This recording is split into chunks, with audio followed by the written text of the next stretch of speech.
Hello, today we are going to make a simple chicken cutlet.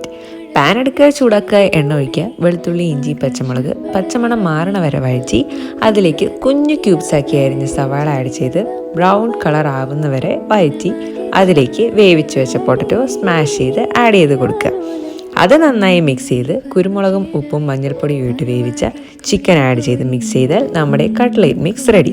പിന്നെ ഒരു ബൗളെടുത്ത് അതിലേക്ക് 2 കോഴിമുട്ട പൊട്ടിച്ച് വെച്ച് നമ്മുടെ കട്ട്ലേറ്റ് മിക്സ് കുഞ്ഞു ബോൾസ് ആക്കി എടുത്ത് കട്ട്ലേറ്റ് ഷേപ്പിലാക്കി എഗ്ഗിൽ മുക്കി ഓരോന്നായിട്ട് ബ്രെഡ് കോട്ട് ചെയ്തെടുക്കുക. എഗെയിൻ പാൻ എടുക്കുക, ചൂടാക്കുക, ആവശ്യത്തിന് എണ്ണ ഒഴിച്ച് ഓരോന്നും എണ്ണയിൽ തിരിച്ചും മറിച്ചും ഇട്ട് ഫ്രൈ ചെയ്തെടുത്താൽ നമ്മുടെ സിമ്പിൾ ചിക്കൻ കട്ട്ലേറ്റ് റെഡി.